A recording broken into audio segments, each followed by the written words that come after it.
Finalmente? Alguém ainda não achou Abacuque? Vamos lá. Abacuque capítulo 3. A partir do verso 1, lemos assim. Oração do profeta Abacuque, sob a forma de canto.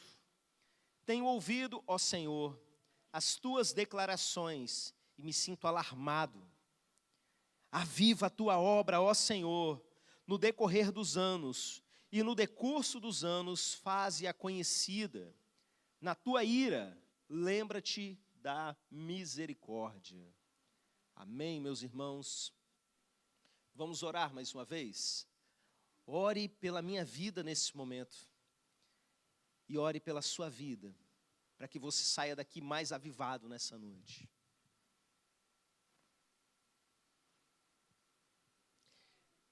Pai querido, vem nos incendiar nessa noite. Aviva a tua obra. Nós fazemos a mesma oração que Abacuque fez nesse dia. Aviva a tua obra, meu Pai. Lembre-te da misericórdia, Senhor, na tua ira, lembra-te da misericórdia. Nós queremos ver, meu Pai, um avivamento vindo, não só sobre essa igreja, mas sobre todas as igrejas dessa região. Nós queremos um avivamento que tome o Brasil inteiro, que tome todas as igrejas da terra. Nós queremos que o Senhor venha, meu Pai, em nome de Jesus. Amém, amém. Irmãos, como eu vinha explicando aqui um pouco antes a nossa mensagem começar, nós estamos aí como igreja estudando alguns textos, e os textos que nós estudamos agora nesse início da jornada viva, nós aprendemos que o nosso Deus está à procura de dois tipos de pessoas. Lembram disso? Quem aí já está na jornada, dá um glória a Deus bem forte. Está vendo? Você que não está, espero que você tenha sentido aquela sensação, só falta eu, né? Deus não está à procura de pastores, de apóstolos, de mestres, de profetas, de evangelistas. Esses Ele tem, Ele dá de presente para a igreja. É isso que a Bíblia diz para a gente lá em Efésios 4. Ele não está à procura de pessoas talentosas, nem nada disso. Deus procura intercessores. Olhei para ver se tinha alguém que se colocasse na brecha. E Ele está à procura de adoradores. Adoradores e intercessores. É a função que um sacerdote faz. É aquilo que é apresentado diante dele no céu. Adoração e intercessão. E meus irmãos, quando a gente olha para esse homem que está pedindo avivamento aqui, esse profeta, além de ser um profeta, Abacuque, ele é um adorador e um intercessor. O livro dele, ele começa intercedendo, e ele vai intercedendo até o final. E quando chega nesse capítulo 3, você pode ver que o primeiro versículo que nós lemos diz: oração do profeta Abacuque sob a forma de canto. Ele escreveu um salmo para Deus. Ele cantou isso aqui. Se você continuar lendo o capítulo 3 todinho, você vai chegar em algumas músicas que você conhece. Uma delas a gente cantou hoje. Aquele texto, por exemplo, não é? Ainda que a figueira não floresça, que o produto da oliveira minta, não é? Todavia eu me alegrarei. Tem 3 músicas, pelo menos, que eu me lembro que a gente canta direto aqui na igreja, que citam esse texto, e é uma canção mesmo. Não com essa melodia que a gente canta hoje, mas com alguma melodia hebraica do seu tempo, no seu estilo, não é? Abacuque era um adorador. E um adorador, intercessor, estava pedindo a Deus um avivamento. Ele olha para as coisas do passado. Ele consciente de tudo que Deus já tinha feito, manifestando o seu poder, a sua glória. O Deus que abriu o mar vermelho, o Deus que adiante dele iam as pragas do Egito, o Deus que tantas maravilhas fez, e o sonho do coração dele é: faz de novo, meu Pai. Aviva a tua obra no decorrer dos anos. É essa oração que nós estamos aprendendo a fazer. E a mensagem de hoje é do seguinte tema: orando por avivamento. A gente vai aprender com o Abacuque a orar por avivamento da maneira certa, de uma maneira como a gente vê a vida dele movida pelo Espírito Santo, nós vamos nos mover nesse sentido também. Irmãos, para a gente entender a maneira correta da gente orar por avivamento, eu vou falar para vocês do livro todo, porque Abacuque é curtinho, e é tudo uma sequência de ideias. E quando a gente começa lá no primeiro capítulo de Abacuque, Abacuque vira para Deus e começa a reclamar. Ele é um intercessor, e na sua intercessão, ele está lá no seu momento de oração com Deus, e ele vira e fala assim: até quando, Senhor? Até quando o Senhor vai me fazer ver esse tanto de injustiça na minha frente? Até quando eu vou ficar clamando por socorro? Até quando eu vou virar violência, Senhor? E o Senhor não vai fazer nada. E o Senhor ali o responde. Mas eu quero que primeiro você olhe para esse momento de Abacuque. Um avivador, alguém que ora por avivamento, ele tem no seu coração uma grande indignação. Se quiser anotar, pode. Tem indignação no seu coração? No meu tem. Irmãos, alguém que pede para Deus trazer vida de novo, é alguém que olha ao redor e reconhece que está tudo morto. Irmãos, eu olho para os jornais, eu vejo cada coisa horrorosa acontecendo.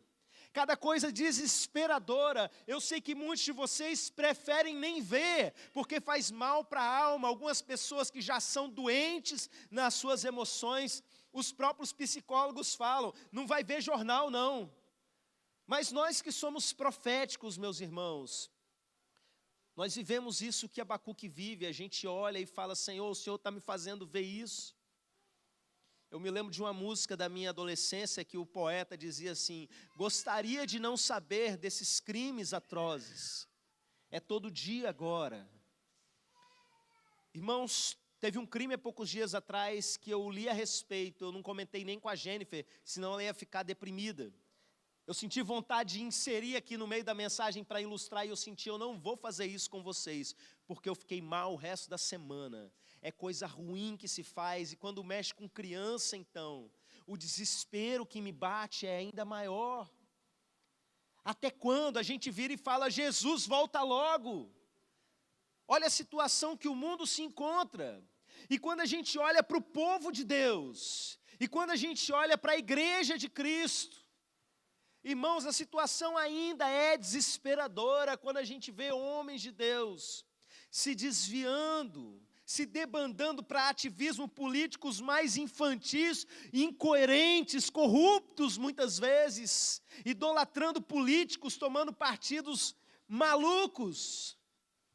A gente vê pessoas que estiveram lado a lado com a gente, batalhando, militando pelo reino de Deus, de repente, aonde eles estão servindo a Satanás. Indignação. Só ora por indignação quem tem esse desespero de olhar ao redor e ver que está tudo errado.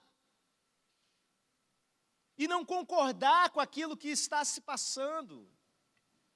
E ver que a igreja que é praticada pelos crentes hoje está muito distante daquela da Bíblia. Irmão contra irmão, acusações, todo tipo de coisa. Então a primeira coisa que a gente precisa ter é essa santa indignação. Domingo, quando eu li para os irmãos aquele texto que eu estou chamando de manifesto da nossa igreja, eu coloquei nas redes sociais hoje. É para a gente se apropriar daquilo. Tem uma lista de indignações que nós temos e precisamos cultivar como igreja. Ao saber que a gente está longe daquilo que nós deveríamos ser. Então, Abacuque faz isso, vira para Deus. E pede uma resposta para Deus.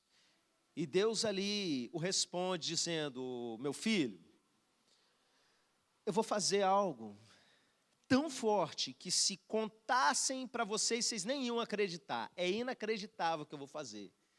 Eu vou mandar vir uma nação terrível. Eu vou mandar vir a Babilônia contra o povo de Israel. E eles vão cumprir o meu juízo, a minha justiça sobre vocês. E ele detalha, e Deus começa a falar para Abacuque as coisas terríveis que vão acontecer, como é esse exército, como é poderoso esse exército, como são os cavalos desse exército. E meus irmãos, quando ele acaba de falar, Abacuque meio que estremece, porque ele não esperava por isso. E ele fica meio chocado, e ele vira para Deus e ele pergunta, tá, mas e essa nação? Você vai julgar a gente, mas essa nação é pior do que a gente. Como é que fica a situação? E Deus vira para ele e explica que o juízo dessa nação, o momento dele julgar essa nação, também vai chegar. E meus irmãos, eu queria que você voltasse agora lá no capítulo 2. E nós vamos ler um texto que é muito familiar para aqueles irmãos que estão na torre de oração da nossa igreja. Diz assim, é Abacuque dizendo, por-me-ei na minha torre de vigia, colocar-me-ei sobre a fortaleza e vigiarei para ver o que Deus me dirá e que resposta eu terei à minha queixa. Amém? Por-me-ei na minha torre de vigia. Por que esse texto é familiar para os irmãos que são da torre? Alguém da torre me fala aí. É o versículo do pastor Zias. Todo dia, no horário de oração do pastor Zias, lá na torre, ao invés dele colocar a mãozinha, né, ele coloca esse versículo, por-me-ei na minha torre de vigia. Cravado, 8 horas da manhã, está lá. Se ele esquecer de botar, a gente liga para ele, está tudo bem? Né? Então, meus irmãos, presta atenção. Você anotou que a primeira coisa é indignação? A segunda é algo que a sua indignação precisa te levar, que é você se colocar na sua torre de vigia. O tópico 2 de alguém que ora por avivamento é que essa pessoa vai para o secreto. Ele fica indignado, e para onde que ele vai quando ele está indignado? Ele vai para o secreto falar com Deus. Os questionamentos que ele tem, a sede que ele tem por avivamento, levam ele para uma vida de oração. Se colocar na torre de vigia, é justamente isso, é uma figura para falar que ele vai para o lugar de oração dele. Mas tem algo muito importante nesse texto que a gente precisa saber sobre oração. Colocar-me-ei sobre a fortaleza e vigiarei para ver o que Deus me dirá e que resposta eu terei à minha queixa. Não é uma oração como a maioria de nós faz. Porque a maioria de nós aprendeu a fazer uma oração de uma maneira meio pagã. Uma maneira em que você fala com a entidade que não te ouve, que está distante, e você faz um ritual. Eu vou descrever a cena, porque eu falando pagão, com certeza você já virou e falou, Deus me livre, eu não sou assim. Mas vê se você não se identifica de alguma maneira. A pessoa ora, e não está preocupado com quem está falando do outro lado. A oração não é um diálogo. É comum isso acontecer quando a gente vai ensinar a criança a orar, porque as crianças, às vezes, elas querem reproduzir fórmulas, repetir aquilo que um adulto falou, como um ritual, e não aprendem a dialogar. Presta atenção, a oração verdadeira é uma conversa com Deus. Você fala e Ele fala de volta. Não é, o mundo vai dizer que a oração é positiva, porque para muitas pessoas da nossa geração, a oração é tipo assim, eu estou aqui repetindo palavra após palavra, as mesmas frases a vida toda, e eu estou mandando boas energias para quem eu estou orando. Não, meus irmãos, oração não é mandar uma energiazinha para alguém, não. Oração é conversa com aquele que muda tudo. E quando você fala com ele, ele fala de volta, ele precisa falar com você de volta. Tem muita gente falando aí, usando a expressão silêncio de Deus, porque ouviu em algum lugar, para dizer que Deus não está falando. Deixa eu te falar, Deus está falando sim, você que não está abrindo a sua Bíblia. Deus está falando sim, você que na sua intimidade está ruim. E tem um detalhe importante que a gente precisa saber disso. Deus fala, mas nem sempre a gente tem condição de entender naquele momento. Eu tenho certeza, meus irmãos, que esses profetas do Antigo Testamento não estavam entendendo quase nada do que Deus estava falando. As coisas foram fazer sentido 600 anos, 700 anos, 800 anos depois, e tem coisa que ainda nem se cumpriu, que a gente olha e nem faz sentido para a gente. Não precisa fazer sentido, a gente precisa ouvir o que ele está dizendo.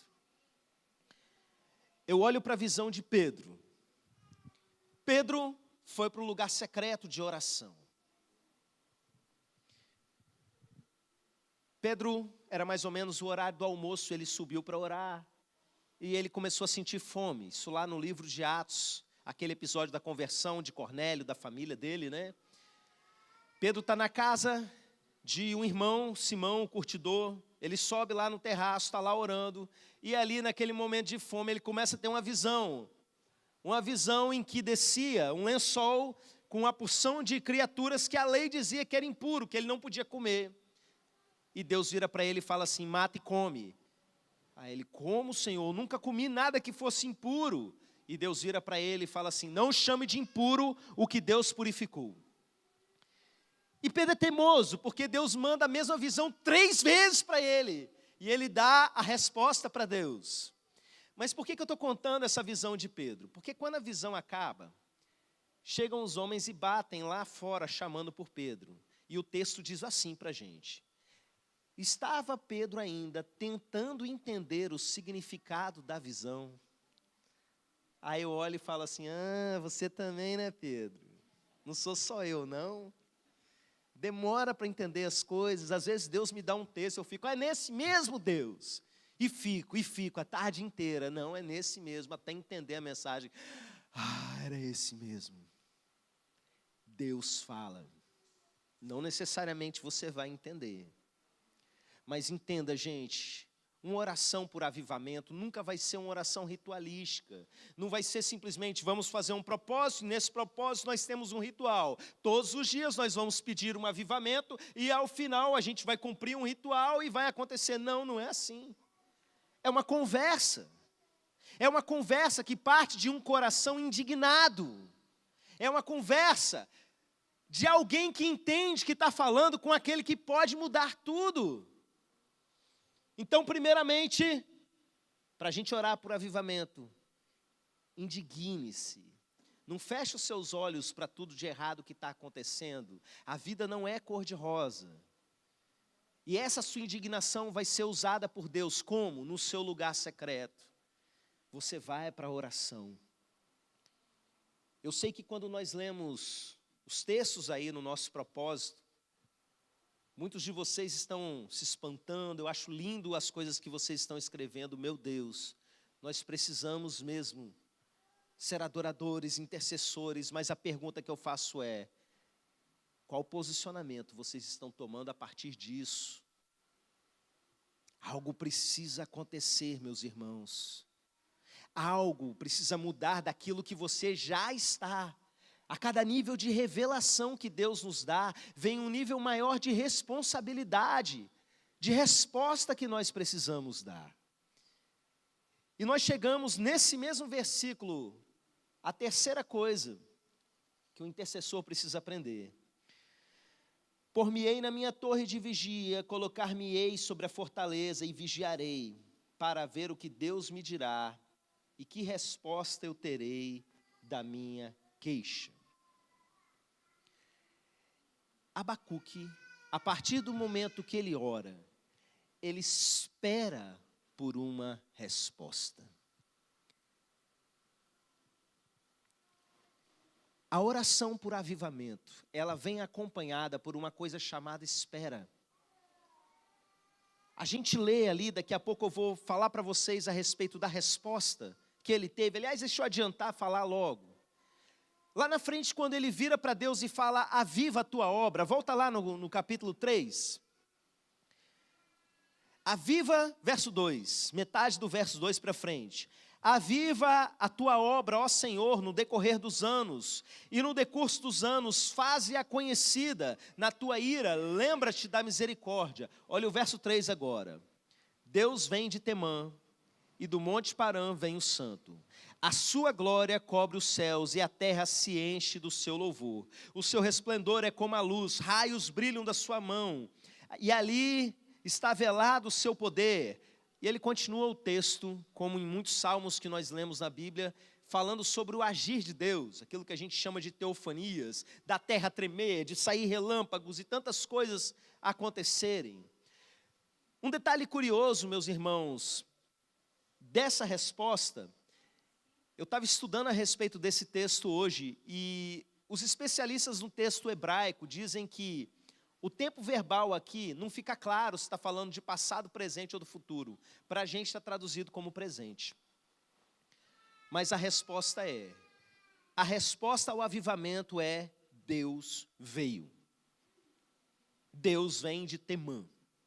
Aqui é uma referência à saída lá do deserto, na direção de Canaã, não é? O trajeto do povo por onde Deus foi levando. Avivamento é quando Deus vem. Mas presta atenção. Sabe quando foi que isso aqui aconteceu? Quando Abacuque fez essa oração, meus irmãos. Ele fez, não tinha nem começado o cativeiro babilônico ainda. Era uma promessa de que os babilônicos iriam invadir. Cadê o avivamento? O avivamento veio décadas e décadas depois. O avivamento veio lá em Esdras e Neemias, quando o povo finalmente se voltou para a lei do Senhor, reconstruiu o templo, botou para fora tudo quanto é pecado e resolveu se voltar ao Senhor. Ele veio, o avivamento veio, mas voltemos agora lá no capítulo 2, né? Colocar-me-ei sobre a fortaleza e vigiarei para ver o que Deus me dirá e que resposta eu terei à minha queixa. Ele orou e ele aguardou. Ficou vigiando, esperando. Deixa eu falar algo para vocês sobre avivamento. Sabe quantos anos tem que essa igreja ora por avivamento? Tem muitos anos, meus irmãos, só como torre de oração. Só desde que a gente começou a escrever os pedidos e distribuir, antes era na folhinha, não era nem o WhatsApp. Essa igreja está orando por um grande avivamento. E sabe o que a gente faz? A gente espera, sabe por quê? Porque avivamento o ser humano não produz.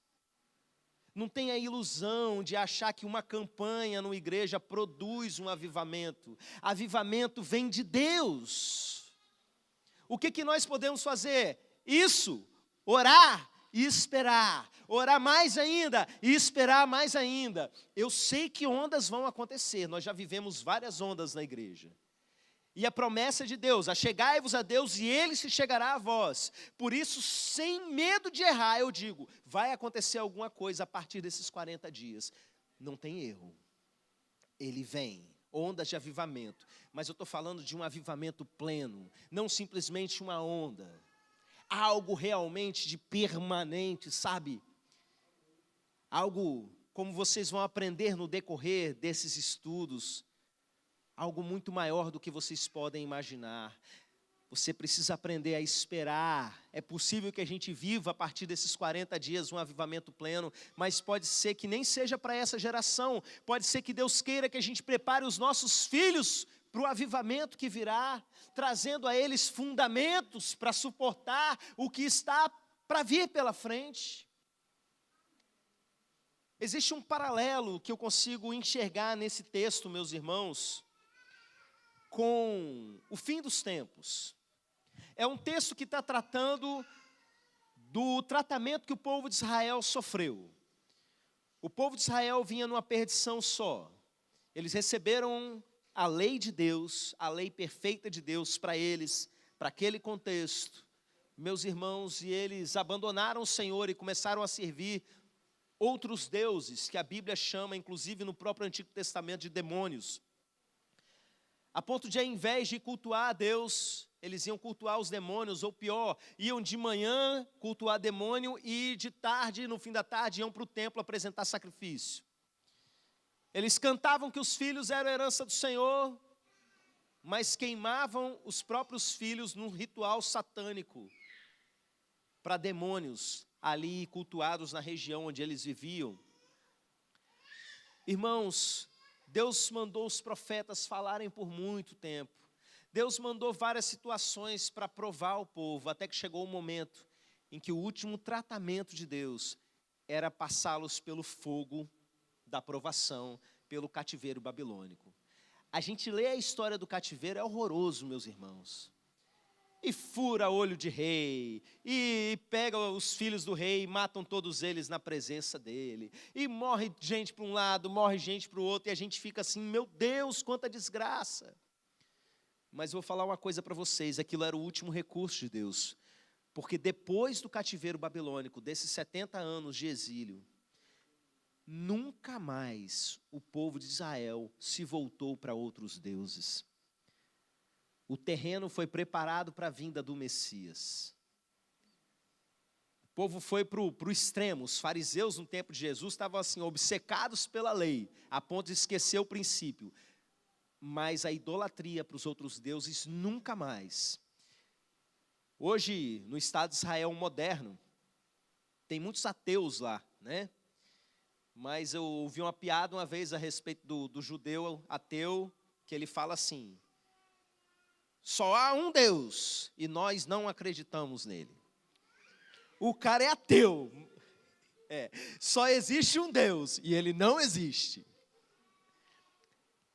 Tipo assim, o cara é ateu, mas continua sendo monoteísta. Aquilo, depois do cativeiro, entrou no coração deles. Então as coisas vêm acontecendo, as tragédias e tal, mas historicamente há um processo sendo desenhado. E qual é o paralelo que eu vejo entre tudo isso que aconteceu e o que nós vivemos nos últimos dias, nos últimos tempos? Há um homem indignado porque o mundo está tomado por injustiça e maldade. Tem alguém indignado aí? Tem alguém indignado aí? Aumente a sua indignação. Olhe mesmo para as coisas terríveis que estão e transforme a sua indignação em intercessão. E aí o que acontece? Como juízo sobre o mundo, a gente lê no Apocalipse, vem uma série de destruições, vem uma série de tragédias, da mesma maneira que veio sobre o povo. Mas existem coisas que o povo se recusa a se arrepender, a gente lê isso em Apocalipse, vem uma tragédia atrás da outra no livro de Apocalipse, cada onda de tragédia tem um texto dizendo mais ou menos assim: e ainda assim eles não deixaram de adorar os demônios, e não se converteram ao nosso Deus, não deram glória a Ele. Vários textos paralelos dizendo exatamente a mesma coisa, o povo continua dessa maneira. Quando Abacuque questiona que a Babilônia ela não vai ser julgada, e Deus responde para ele: sim, vai chegar o dia que essa nação vai virar piada, que ela vai ser destruída sim. E quando você vê lá no Apocalipse, o que acontece? Existe a grande Babilônia, que é o sistema maligno desse mundo, que oprime a igreja, que oprime os valores do reino de Deus, e que é dito para a igreja: sai dela, povo meu. Quando você vai ler no finalzinho do livro de Apocalipse, a queda da grande Babilônia. E aqui nós vemos, o Senhor vem de Terã, a presença de Deus vem vindo no meio do povo, e o que acontece no final de Apocalipse? O nosso Senhor vem, o nosso Rei vem para reinar. Então, meus irmãos, por que eu quero mostrar para vocês aqui esse paralelo? Para ensinar algo que tem no final desse texto. Capítulo 3, vamos lá. A partir do verso 16. É quando ele acaba de declarar as coisas que acontecem quando o Senhor vem. Capítulo 3, verso 16, lemos assim: ouviu, e o meu íntimo se comoveu, a sua voz, tremeram os meus lábios, entrou a podridão nos meus ossos, e os joelhos me vacilaram, pois em silêncio devo esperar o dia da angústia que virá contra o povo que nos acomete. Ainda que a figueira não floresça, nem haja fruto na vide, o produto da oliveira minta, e os campos não produzam mantimento, as ovelhas venham arrebatadas dos apriscos, e nos currais não haja gado. Todavia eu me alegro no Senhor, exulto no Deus da minha salvação. O Senhor Deus é a minha fortaleza, e faz os meus pés como os da corça, e me faz andar altaneiramente, ou seja, em lugares altos, ao mestre de canto para instrumentos de cordas, só para você lembrar que isso aqui é uma música. Amém, meus irmãos? O que isso quer dizer para a gente? O avivamento mesmo vem depois, a vinda do Senhor, e a maneira como Ele vai manifestar o seu juízo contra aqueles que estão nos perseguindo, vai demorar, Ele espera, mas enquanto Ele espera, o que Ele faz? Ele fica trancado dentro de casa chorando? Todavia eu me alegrarei, todavia eu me alegrarei. Você sabe o que é isso? Enquanto o avivamento não vem, eu estou avivado. Pode dar tudo errado para tudo quanto é lado, pode faltar comida, a figueira não está florescendo, eu quero ir lá comer uma fruta, não tem. O produto da oliveira mentiu, ou seja, chegou na época da colheita, eu trabalhei o ano inteiro para poder colher, e quando eu chego lá não tem nada. Mas pelo menos as ovelhinhas ali no meu aprisco, né, para eu fazer um dinheirinho, para eu manter a minha vida, a minha família. Chega lá, roubaram as ovelhinhas, foram arrebatadas. O que você faz num momento desse? O avivamento está em mim. Eu estou esperando, para mim já veio, eu estou esperando. Eu sei que o meu Senhor vem, todavia eu me alegrarei. A oração de um avivalista é a oração de alguém avivado. É alguém que já sente que para ele Deus veio e ele quer mais. Ele provou um pouco do fogo do céu e ele deseja mais por isso. Ele olha ao redor com indignação, transforma essa indignação em intercessão e adoração. E por que ele adora? Porque ele sabe quem é o Senhor, ele sabe da promessa. O Senhor responde a ele, a promessas de que ele vai vir, a profecias de que um grande avivamento vem, a gente já se alegra. Então a gente vai para o secreto, como alguém que já foi avivado pelo Senhor. Será que a gente pode fazer isso nesse momento? Vamos nos colocar de pé. João, vem para o violão.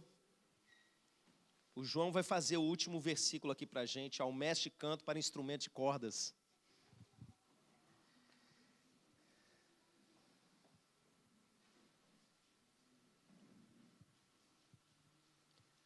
Você vai para a torre de vigia agora. Esse culto é sobre oração por avivamento. E nós vamos orar por esse avivamento dessa maneira, com o coração indignado com as coisas que estão acontecendo. Não aceite, meus irmãos, um culto que você presta sem sentir a presença do Senhor. Não aceite entrar numa religião fria, ritualística, sem perceber que Deus está falando, sem perceber que Deus está respondendo. Espere o avivamento, mas já na certeza de que Ele prometeu. Feche os seus olhos e comece a orar nesse momento. Fique indignado.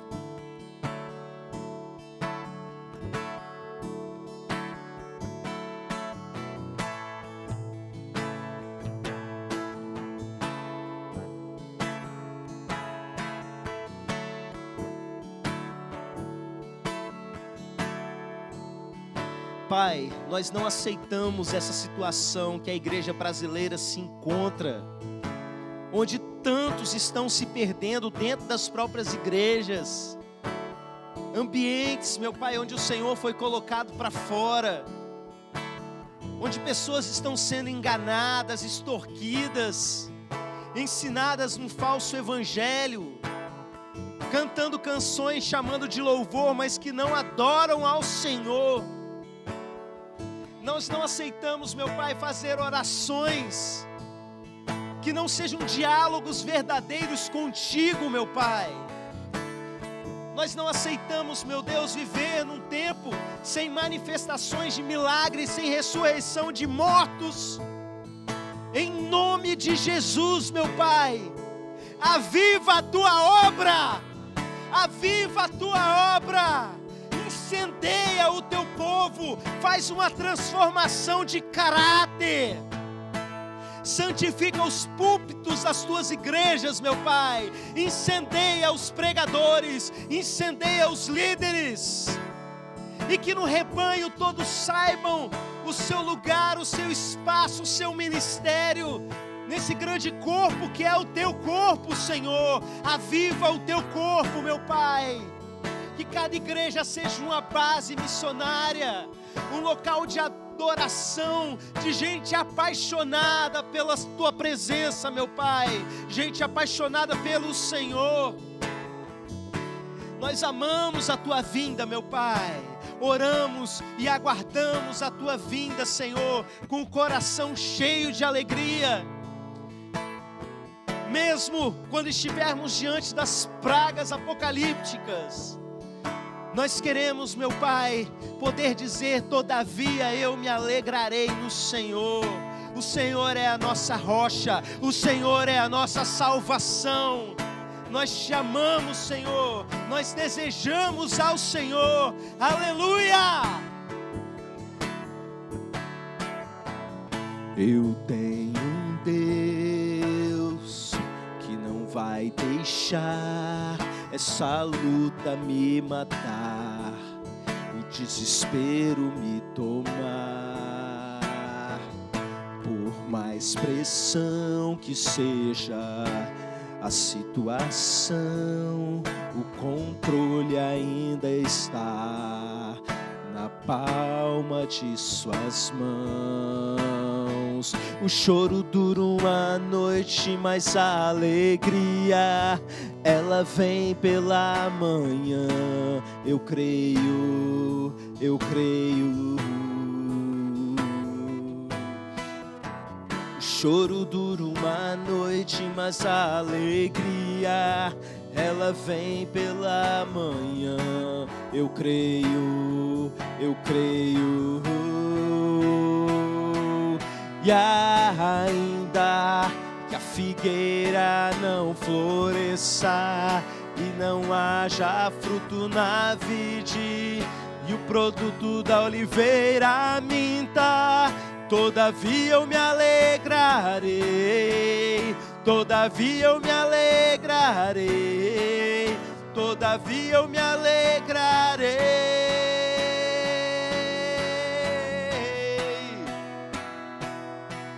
E ainda que a figueira não floresça e não haja fruto na vide, e o produto da oliveira minta, todavia eu me alegrarei, todavia eu me alegrarei, todavia eu me alegrarei.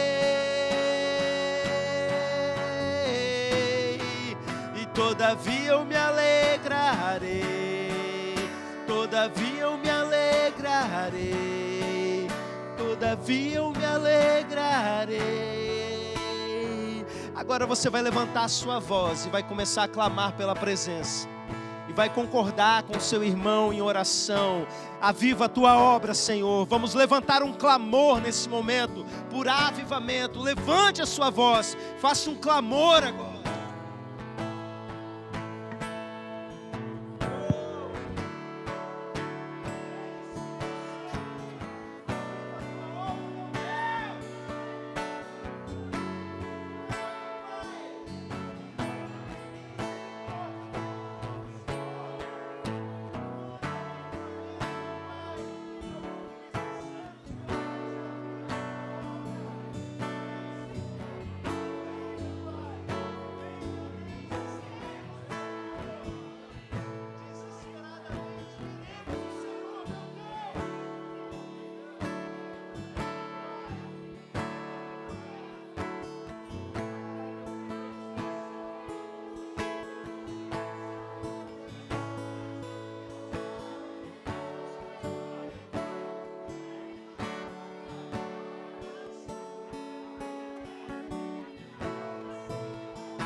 Levanta intercessores e adoradores, meu Pai. Levanta intercessores de verdade, Senhor. Não gente ritualística, meu Pai, mas gente que conversa com o Senhor, sabendo que o Senhor escuta. Gente que vai encher as taças na Tua presença, até que elas transbordem, meu Deus. Adoradores que vão tocar o Teu coração, dia e noite, noite e dia. Apresentamos diante do Senhor essa jornada que estamos atravessando. Meu Pai, nós queremos ver o Senhor, queremos viver grandes experiências contigo, meu Pai. Queremos que o Senhor se revele a nós, queremos que o nível da Tua presença vá crescendo, vá aumentando, meu Deus, em nome de Jesus.